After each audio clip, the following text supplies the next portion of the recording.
What is up, guys? We are live. Welcome to the Bag Searches podcast. I'm your host, Zach Ginn.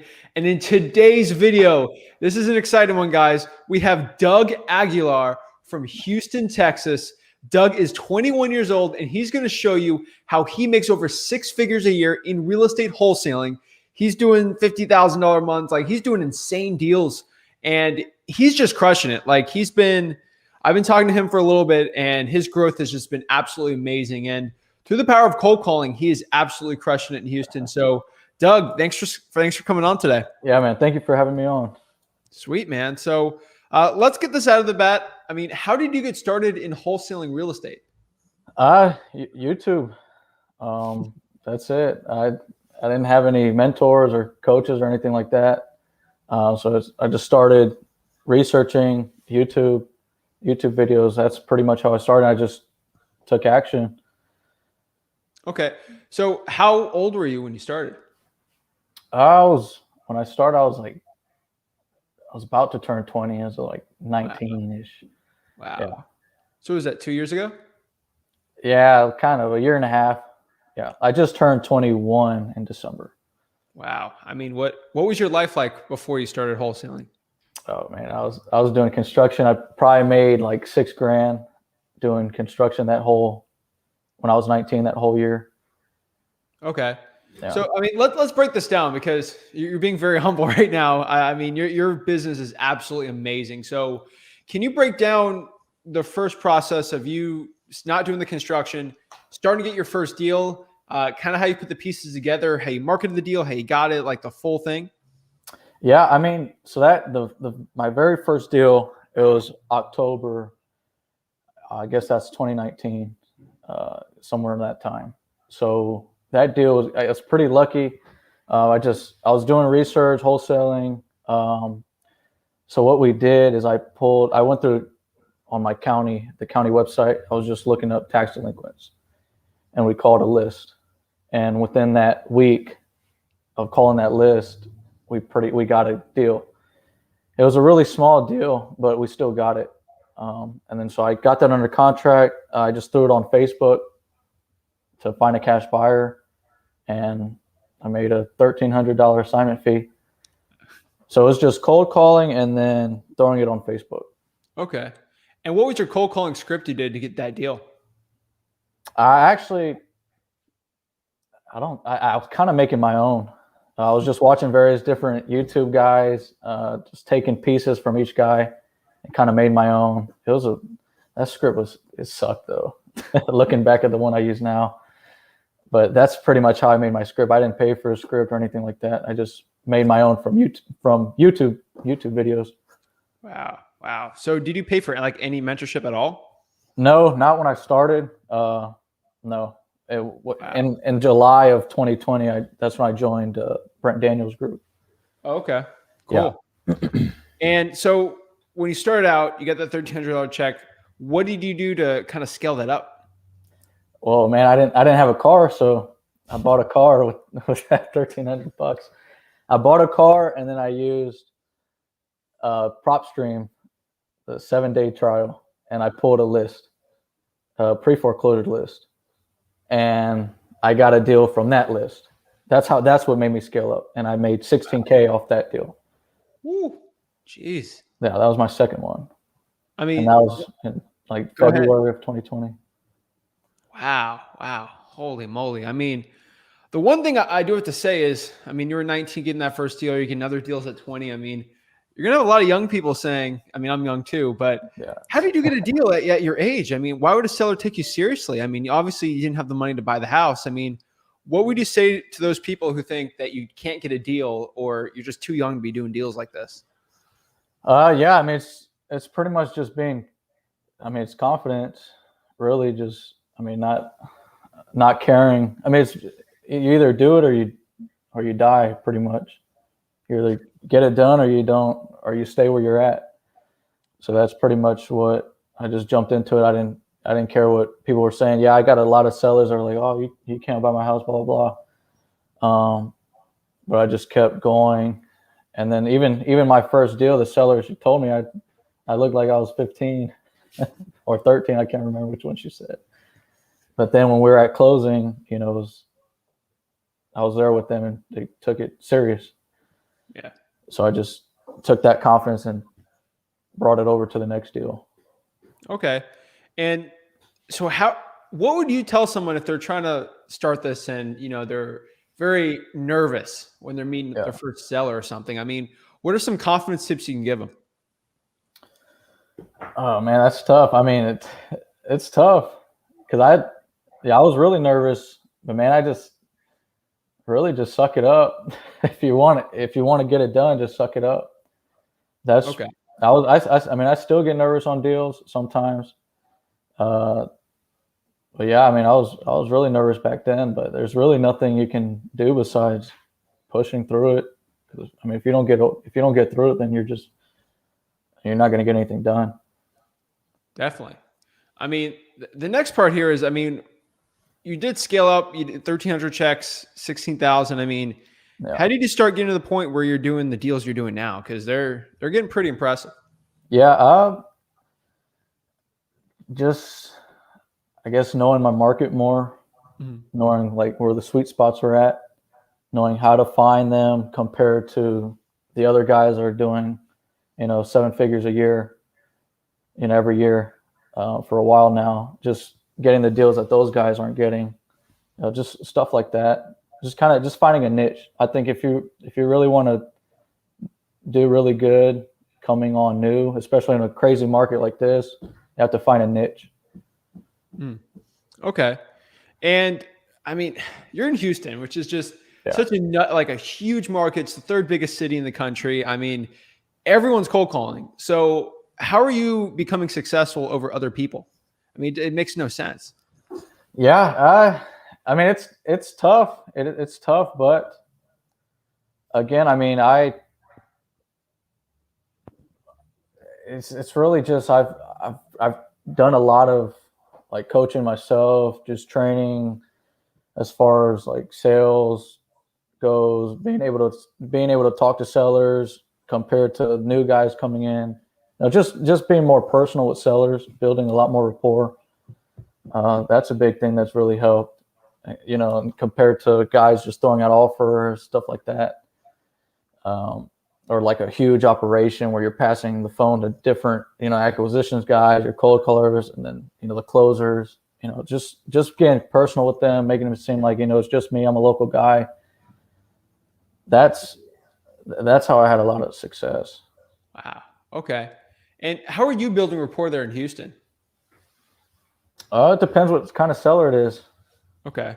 I mean, if it's like an older seller, and of course I'd go meet them, and I'd just talk about the families, talk about their dogs or something, just stuff like that. Especially I like going on appointments, so I can pick stuff from their houses, just stuff like that. And if it's a younger seller, of course, I mean, it's easier to kind of build rapport that way, just because they're more of our age. But it really it depends. And especially the biggest thing I would say is tone. With the older seller, you want to drop your tone down, be soft spoken. Compared to like a younger seller where you can use slang, crack jokes, stuff like that. Okay. And so obviously you're getting pretty good at the sales process, the marketing. I mean, let's bring it back to cold calling here. So how are you actually right now finding these lists? Like, what are some of the top lists that you're doing right now? And how are you skip tracing them? Well,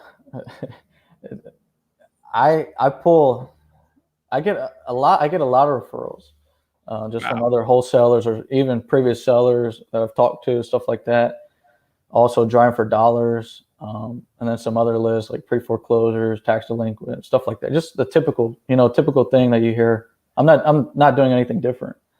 And skip tracing, I hand skip trace. I don't put them through a whatever you call it, a batch. Yeah. I'll use batch like single surge. And I'll skip trace and hand dial. I haven't used a dialer in forever, like a year or so.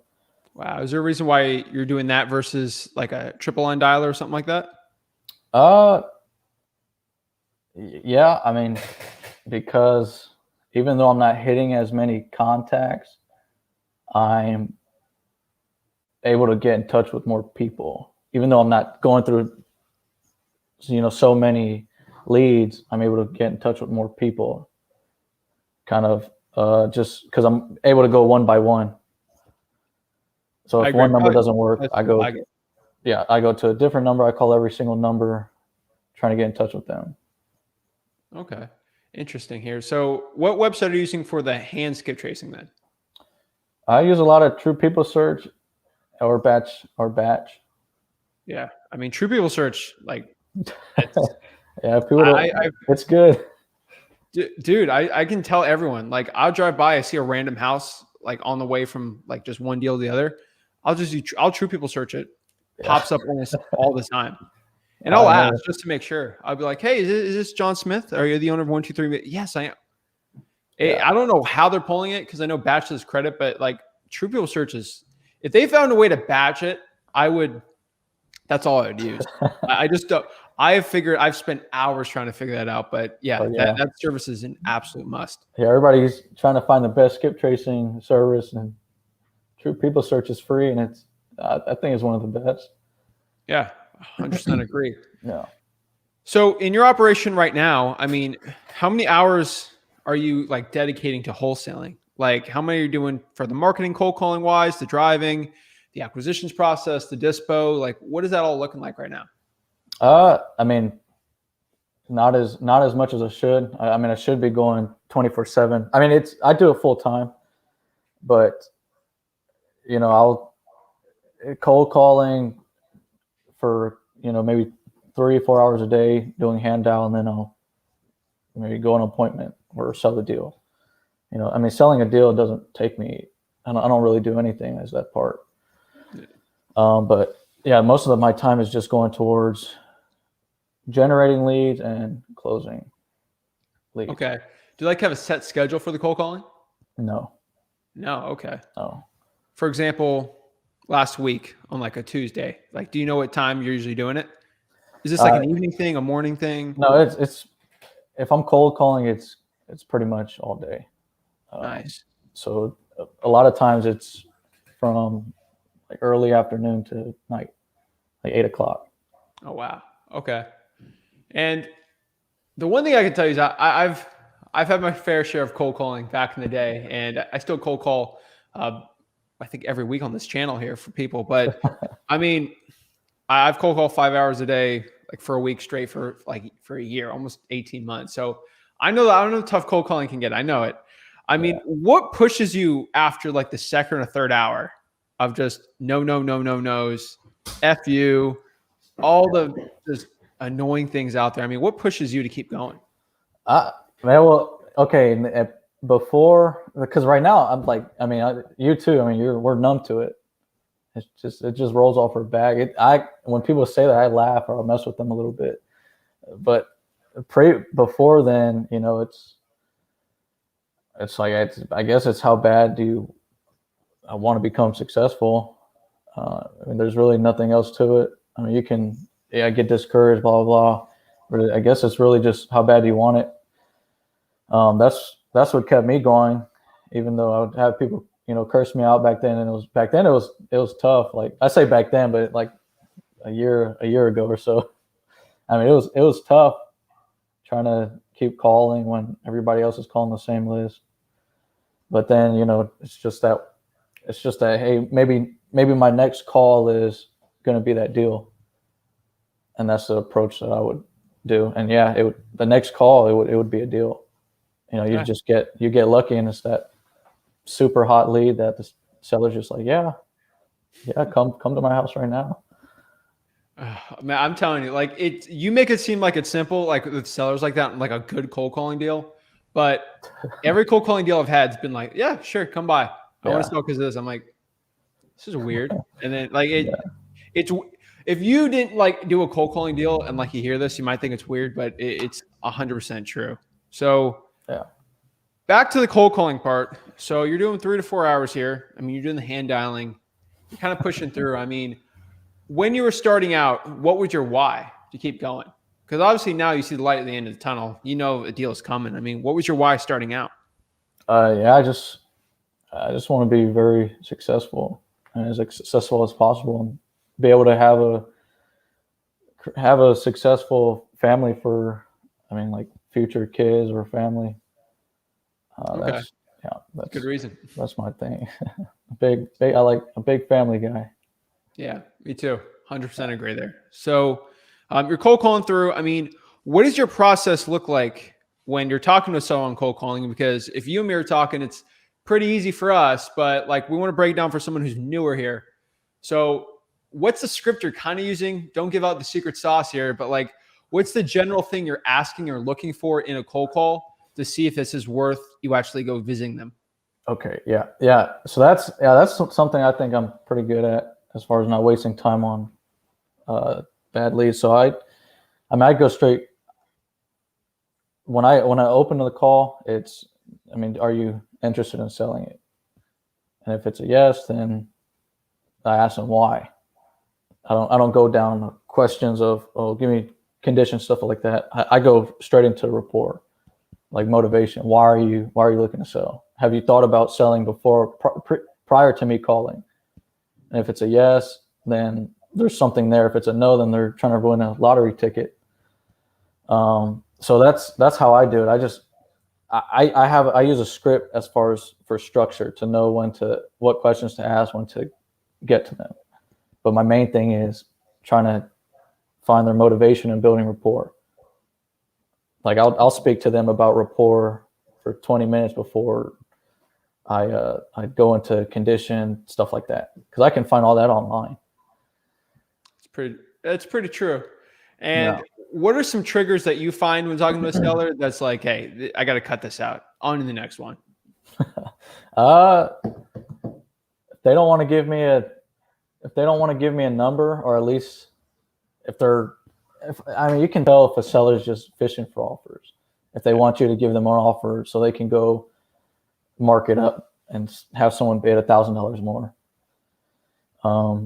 Stuff like that. Or, if they don't want to give you any information, like, oh, that's personal, then I don't really mess with it, Yeah. Okay. And is there like a CRM you're using? Like, how are you sifting through these leads once you know it's a pretty good one? Yeah, I use Podio. Okay. I use Podio, and then when I follow up, I'll just throw it on a Google Calendar. Just mark my follow-ups that way. Perfect. I live off my Google Calendar, so yes, yeah. I agree.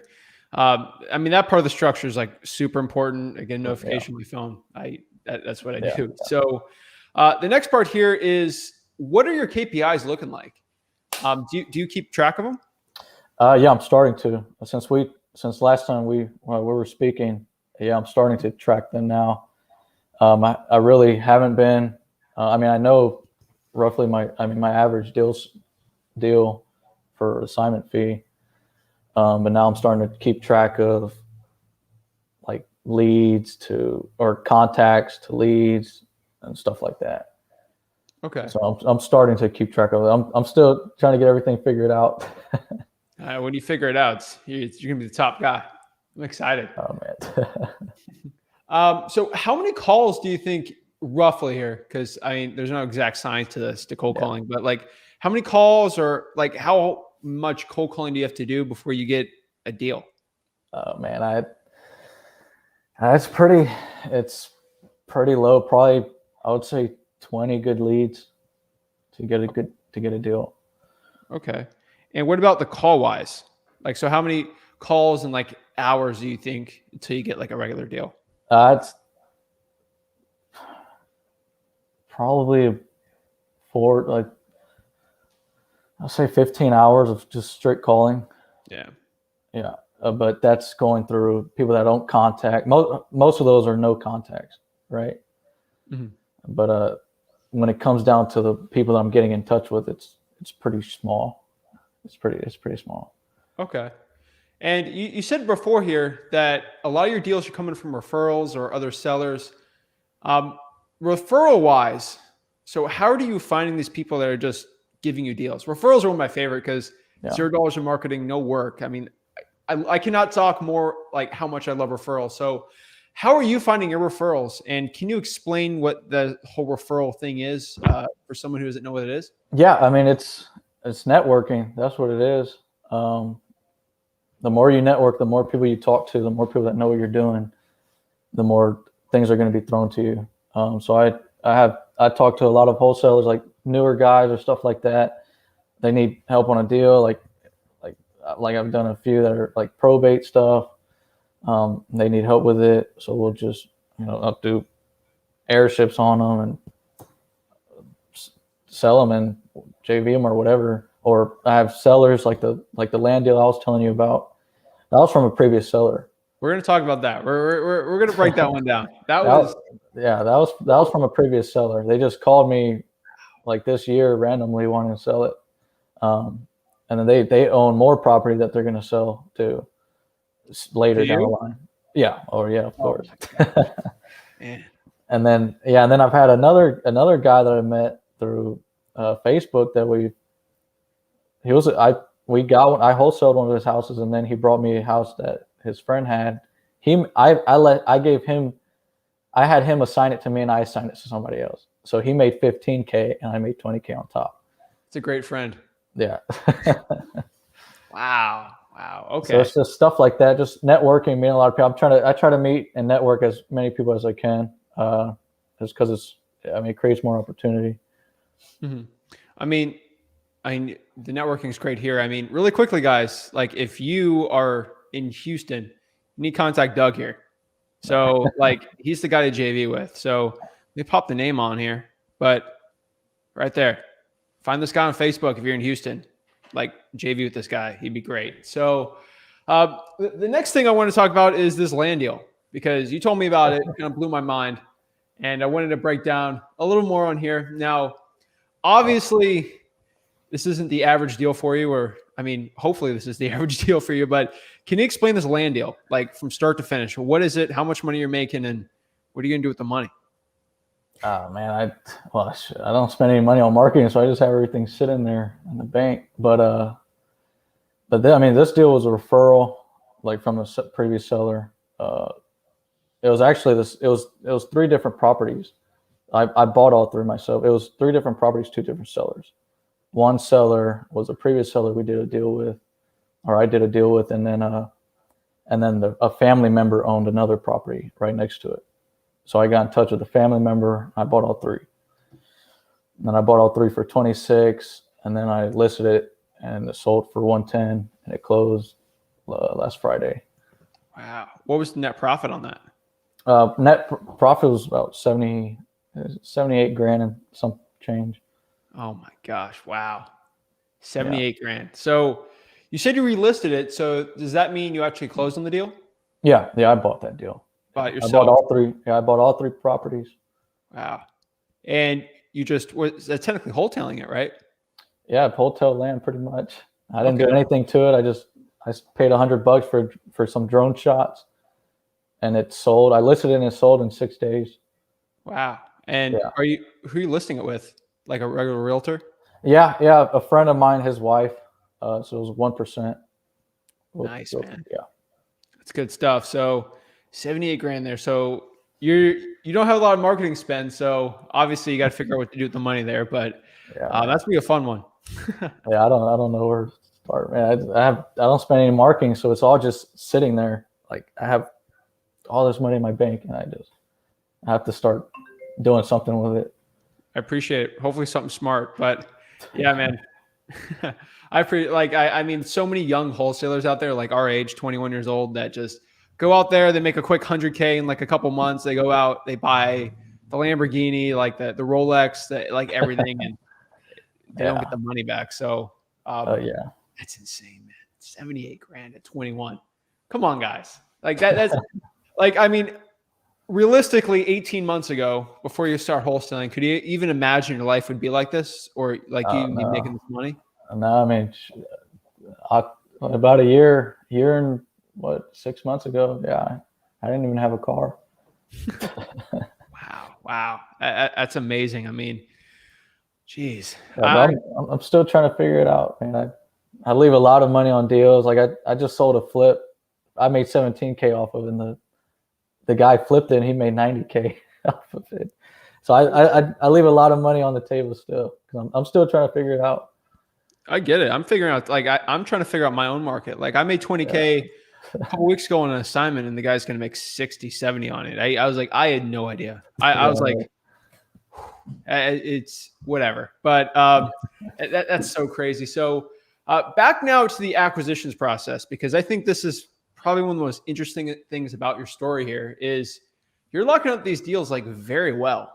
And usually it takes a couple years of experience to get there, and you're kind of doing it very fast. I mean, do you think all that time you spent cold calling helped with that acquisitions to become so proficient right now? Yeah, definitely. Yeah, 100%. And just going on the appointments that I was scared to go on previously. Yeah, just constantly talking. I mean, we do cold call sessions every week. So I'm just constantly going, practicing, just trying to refine and get better. Because that's a big part of it. That's how you get from 5K average deal to drop it down to 20K. It's just by being able to talk and be able to communicate well with sellers.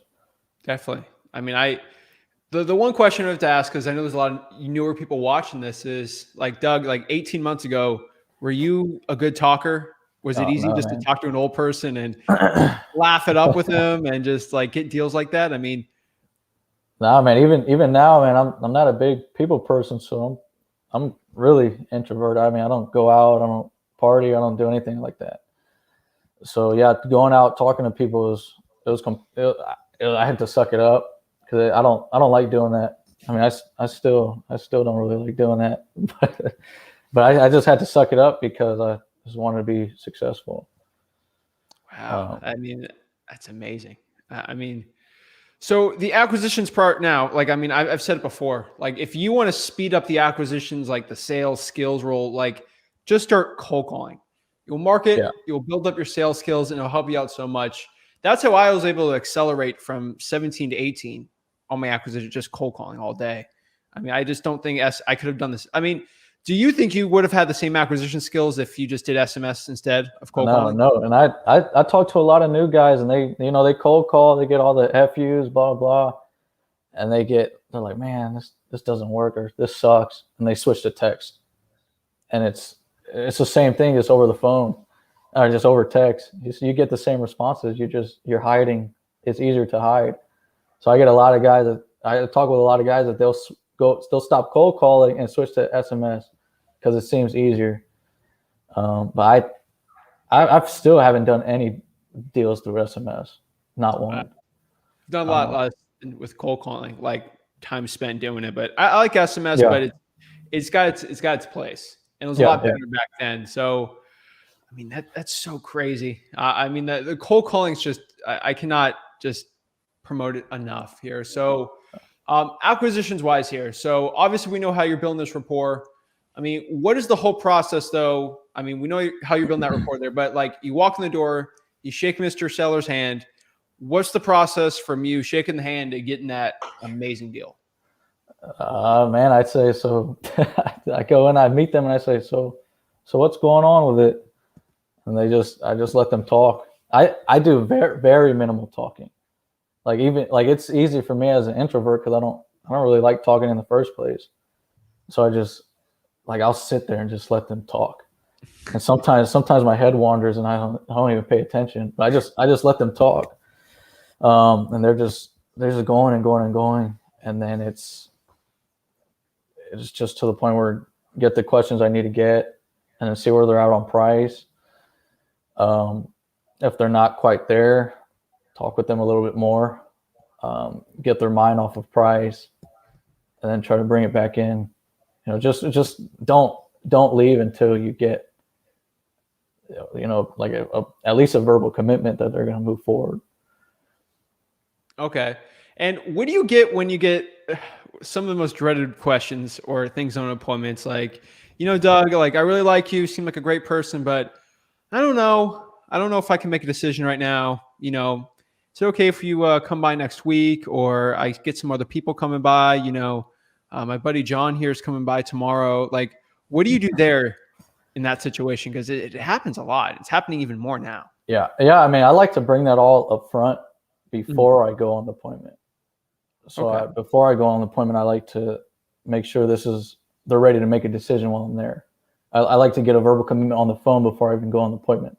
So I say, if we can agree on price, if you feel comfortable working with me, is this something you can move forward on, today? Or is there something you're ready to get put this in writing, get this moving today? If they say yes, I go on the appointment. But I don't like throwing out offers until I get a commitment like that. I don't even throw out an offer until I get a commitment like that. Okay. Because I want them to be committed 100% to working with me before I do anything.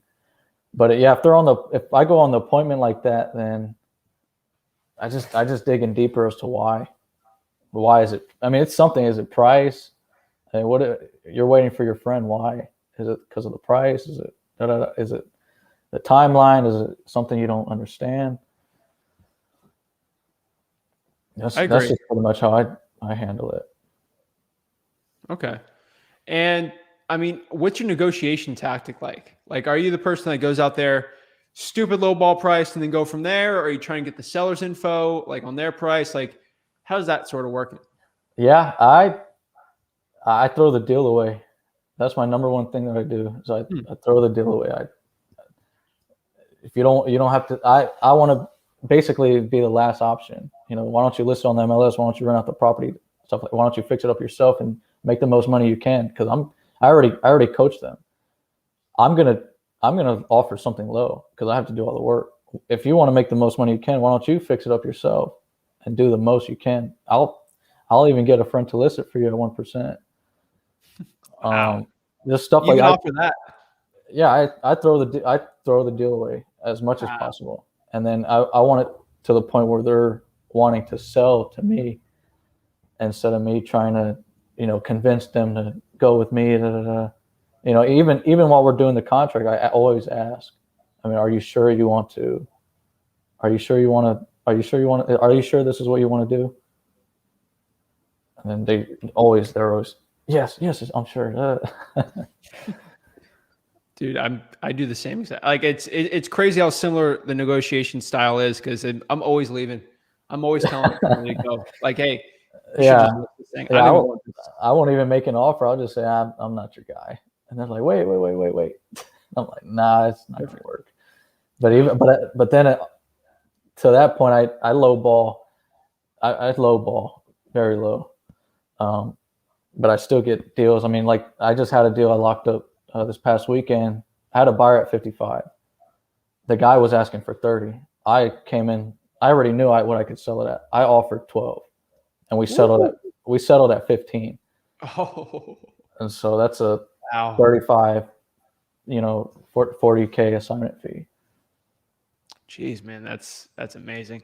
Yeah.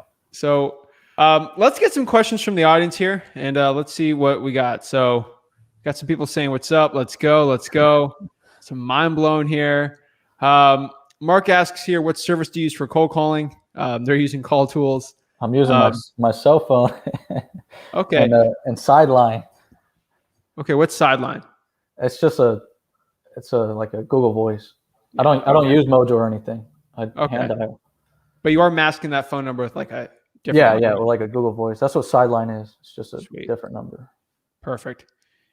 All right. And then such inspirations. Johnny says, thank you for doing the streams. Thank you. Got some motivation on here. Some of these might be some repeat questions, but it's a good refresher real quick. So how are you getting the majority of your leads? Driving for dollars. Okay. Yeah. Perfect. Yeah. We've talked. I'm trying to scale that. But that's where majority is going. Awesome here. And Sergio asks, do you use RVMs or SMS? No, never. I'm doing some SMS. I'm doing some SMS for lease options, like lease option wholesaling. That's Good pretty stuff. much it. Yeah. I have one under contract right now. 18 grand. Oh my gosh! Wow. Is there a reason why you're not going to keep that one? That's a. What do you mean? Or like sandwiching it at all? Oh, you can't do that in Texas. Oh shoot! Really?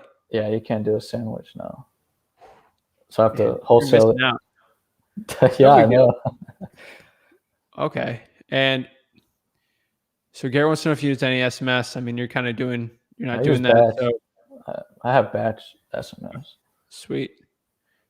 Tony says, how can you tell that a seller is fishing? It's just by their tone. I mean, you always want to ask them if they're ready to make a commitment. If they're not ready to make a commitment, why? Oh, because I have these other guys coming. Or I'll ask straight up. I mean, do you have anybody else looking at the property? I mean, if you do, I like to be the last guy, because I'll try to outbid the other people, or say, hey, all these offers you got, I mean, are these serious offers? Do they have earnest money? Because now that I have cash, I can put down earnest money or stuff. Wow. But it's just by their tone, pretty much. Is if they're not ready to make a commitment, why not? Like, what's stopping you? Are you fishing for offer? Are you trying to win the lottery? I mean, depending on the seller, I'll ask that. Just, are you trying to win the lottery? Because it's not going to make it, because if so, it's not going to work for me. I don't want to waste your time. Yeah, I mean, that's a good one. Yeah, looking for the lottery. Ryan says that's my bro Douglas. Sweet. Graham says, way to go here. Let's see. Oops. Wrong one. All right. Mark says, how big are the lists that you're calling, and where do you pull them from? I mean, it varies. I mean, I don't pull a big list, because I like to be able to keep track of, because especially if I'm hand dialing, I can't do a big list like that. So maybe it'll be like 200 at a time. And I'll just pull them from PropStream. Nothing special. Yeah. Let's see. Bobby says, I'm wholesaling in Houston. Sweet. He's 24. I'm jealous. Oh my gosh. Donna wanted to know, in Houston, where are you finding deals that cheap? Just all over the place. They're everywhere. I mean, that land that I got was Conroe. I got some other properties like south of Houston. They're all over. I mean, I've gotten super low deals in Houston too. But we did one where I made like 24 grand assignment fee. Actually, I was supposed to make like 40K, but I ended up having to pay the taxes for the seller to get the deal done. Oh, so it dropped it down to 23, and then the person I sold it to is flipping it for like 150. Oh, and so that's like the heart of Houston. That's downtown Houston. Wow. Yeah. So they're all over the place. Nowhere special. I'm just trying to stay consistent. Okay. And have you done any double closings? No. I mean, I've just bought them and sold them, but no double closings. All righty. And Iron Horse here actually has this is a pretty good question. This is something that I had when I started out, and I didn't understand it until I started getting a bunch of other deals. How do you get people with accepting low ball price? Do they go through initial shock? It depends how they're gonna go. I mean, if you call a random seller up, right, and they don't know who you are, and you just say, hey, I want to buy your home for 50K and it's worth 100, they're gonna hang up on you. You need to set expectations and coach them of what's coming at the end of the call, or if you go on an appointment. They need to understand. And most sellers they'll be honest. Hey, I know you have to make money. I know this house needs a lot of work. Most sellers aren't like crazy like that. Like, they think the house is worth a crazy amount. So it's really about just building rapport. I mean, once you build rapport, you can say anything to them. Yeah. So it's mainly about building rapport. So getting why they're selling it in the first place, why they won't why they don't list it with a realtor. Because if they don't want a lowball offer, why not just list with a realtor? Stuff like that. Why aren't they doing that? Why aren't they just renting it out? Why aren't they fixing it up themselves and selling it? Why aren't they cleaning up the land and building a property on it, and selling it for $300K? Stuff like that. You have to get that out the way. That way it's coaching them to, hey, if I don't want to do all these things, the last option is to sell it at a discount. So Definitely. You just have to coach them and build rapport. And then once you build enough rapport, you can say anything to them. I'm telling you, yeah, you get the right rapport and it's pretty easy. So I agree with you. I mean, the shock thing, and to get the rapport, it's fine. Yeah. So you ask here, what is a sandwich? Something you eat.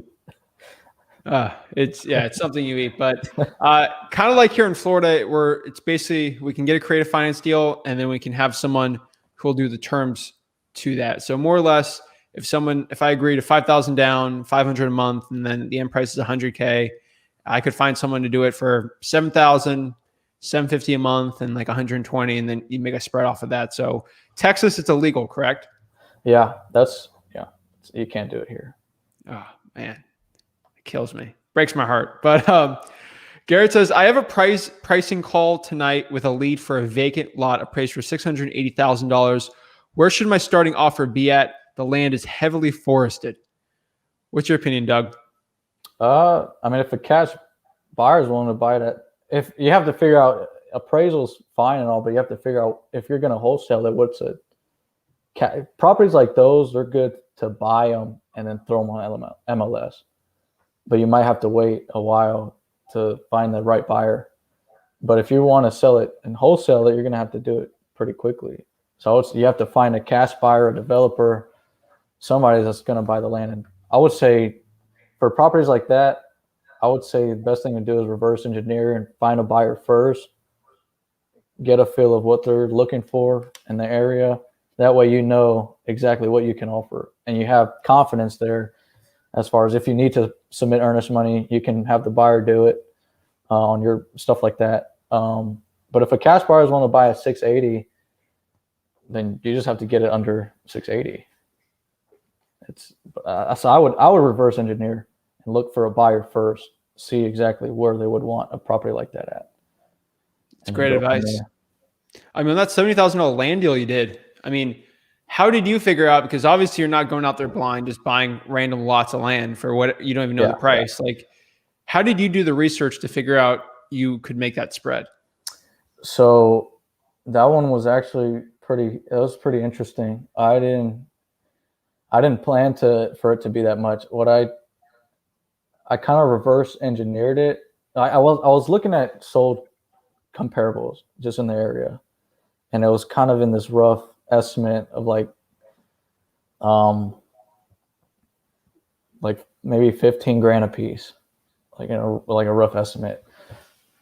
Texas is difficult because it's a non-disclosure, so there's not a lot of comps. So that's what I kind of did, and then I reverse engineered it in a way where I kind of sent it out to a friend of mine. They said they had a buyer at 45 for all three. So I got under contract at 26, and then I started doing my own marketing, and I was getting offers at 75. I was getting offers at like 65, 75. So I was like, okay, I bet if I can take this retail and sell them even individually to like people that want to build on the houses, I could probably make way more. So that's what I did. I decided to close on it because it was so cheap and just see what happens on the market. But that's what I did. I just got a feel of what the market was. I sent it out to somebody to see kind of just a rough estimate where a cash buyer would want to buy it at.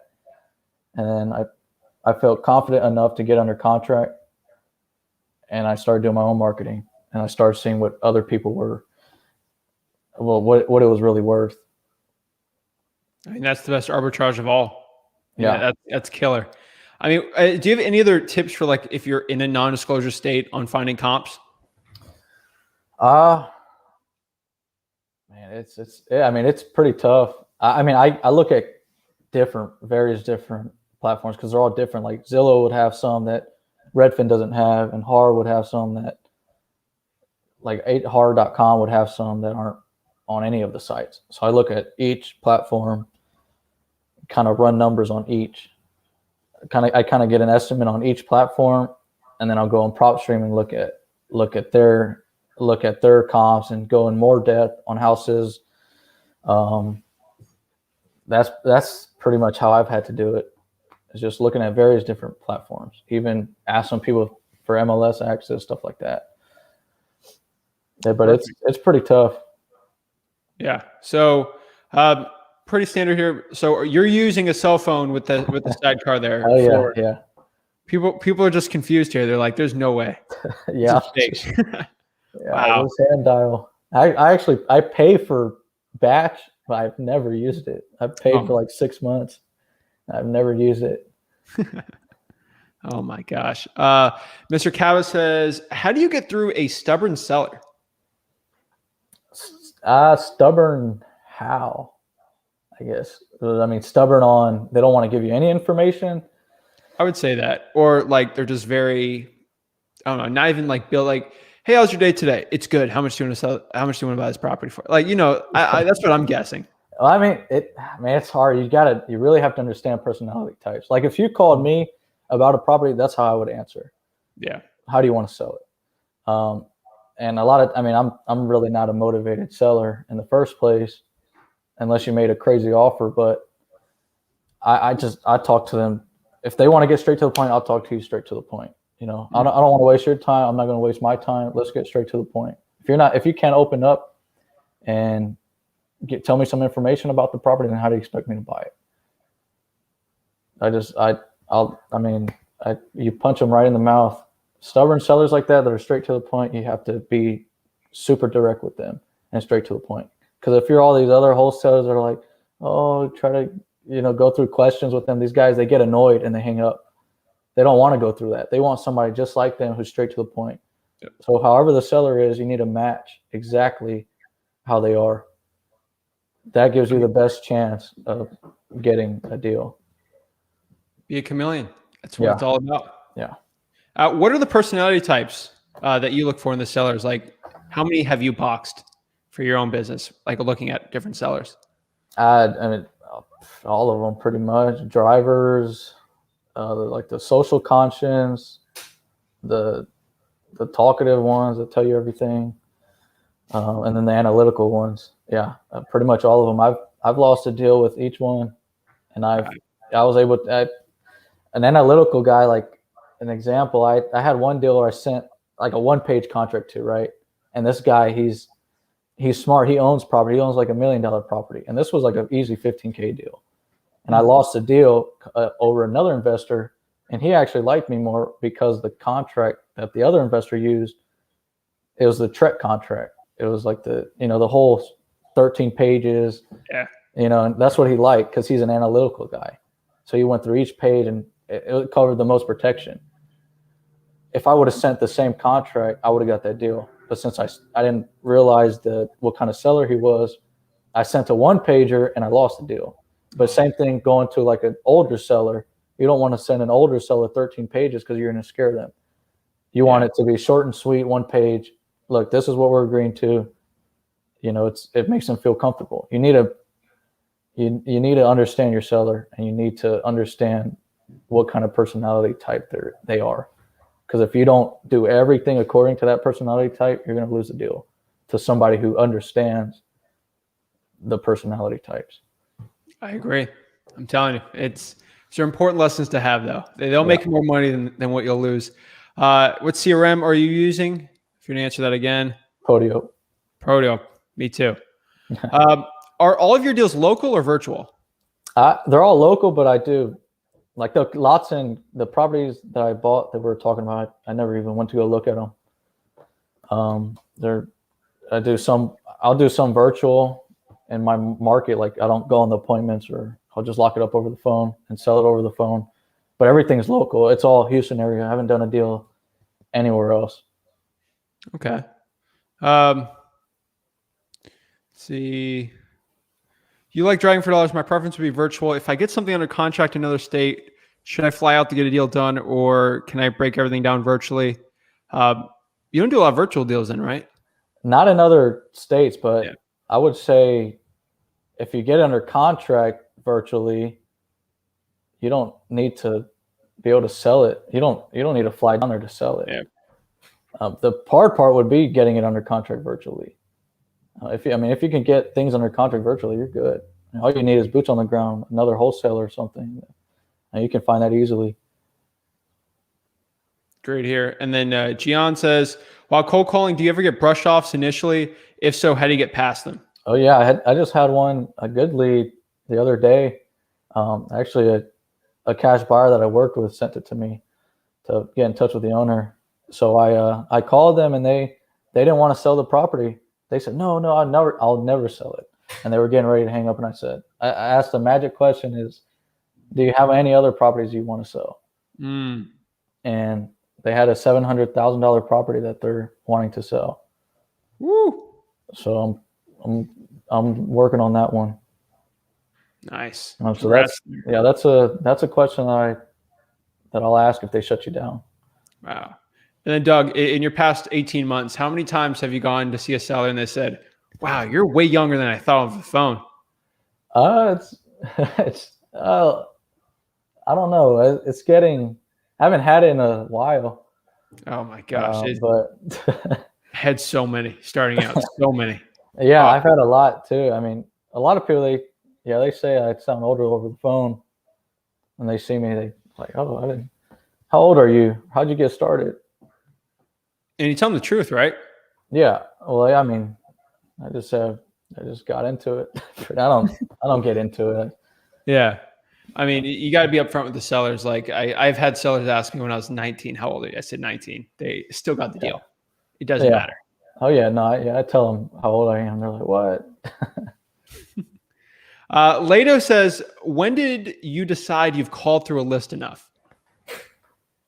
Oh, well, actually, I've never actually like recycled a list to where I'm calling it.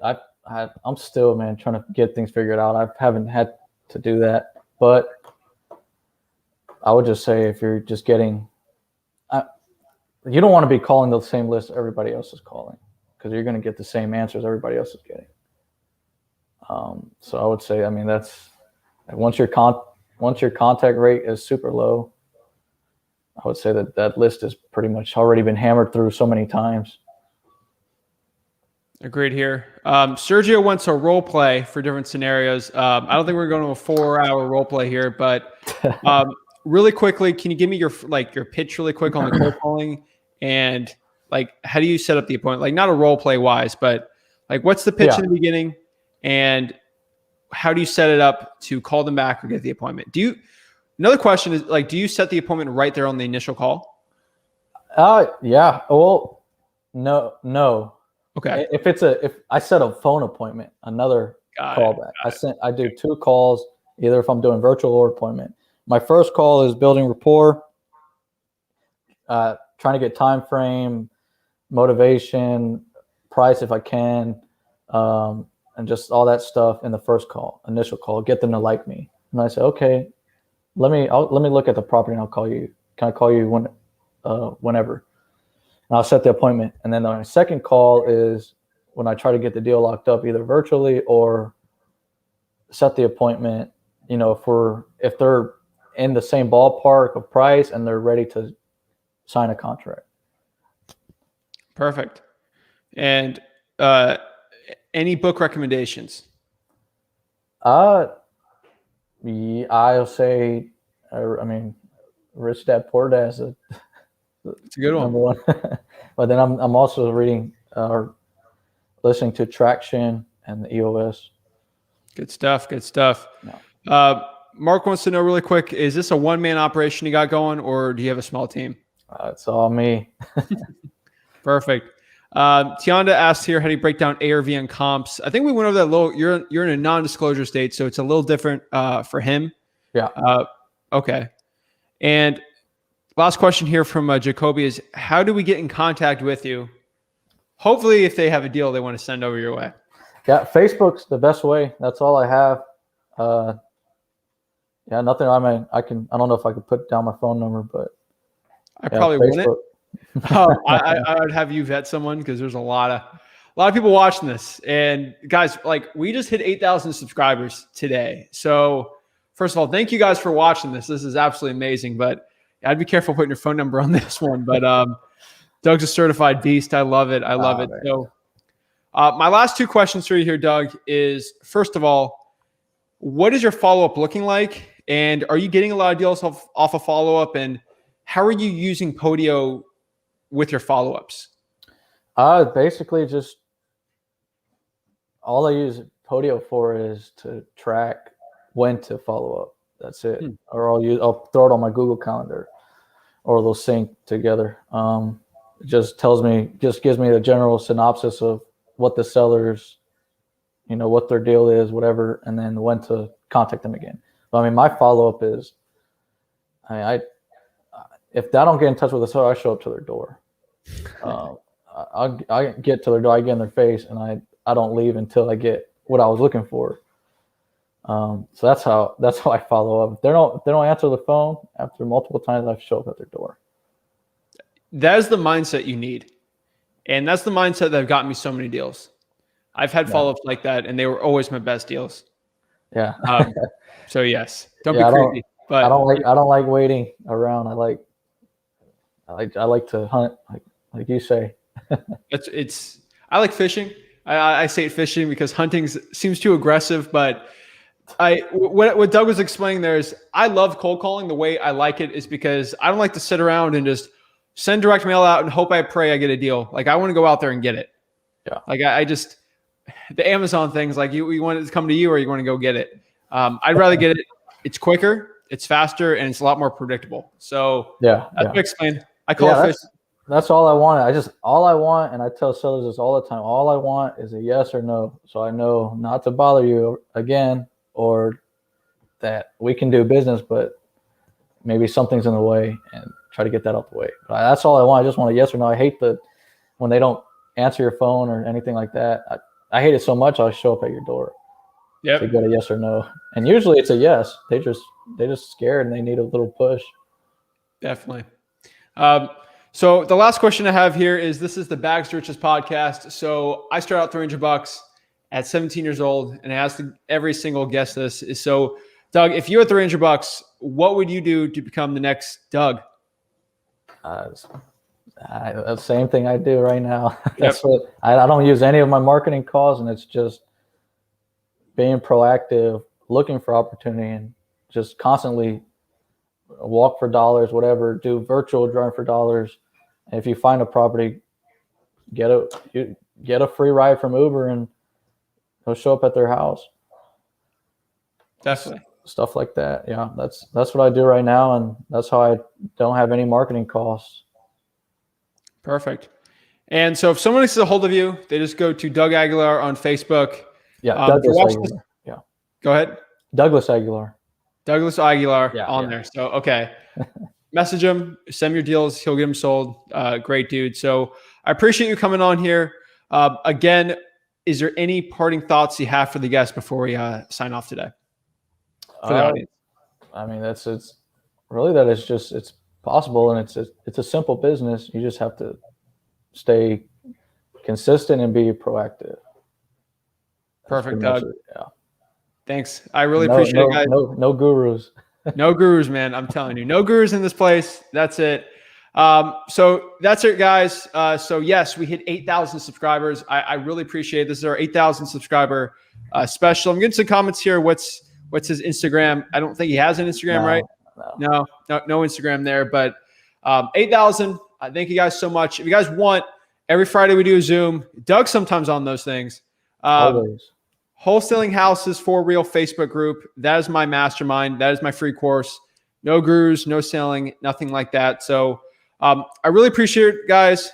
Quick plugs here really quick before we sign off here. If you guys want the free cold calling script, just go to www.flipwithrick.com/cold call. If you want the contract, go to www.flipwithrick.com/free wholesaling contract. The one other actually really quick question for you, Doug, is you don't have to use the TREC contract in Texas, right? No. I use I still use a one pager that I got from YouTube when I was first starting out. And I still do that. Sometimes I use 2 purchase agreements, and it depends what title company. Like, I build a relationship with my title company, so I can just send whatever to them, and they'll do it how I want them to do it. Perfect. Doug, thank you guys so much. Thank you so much.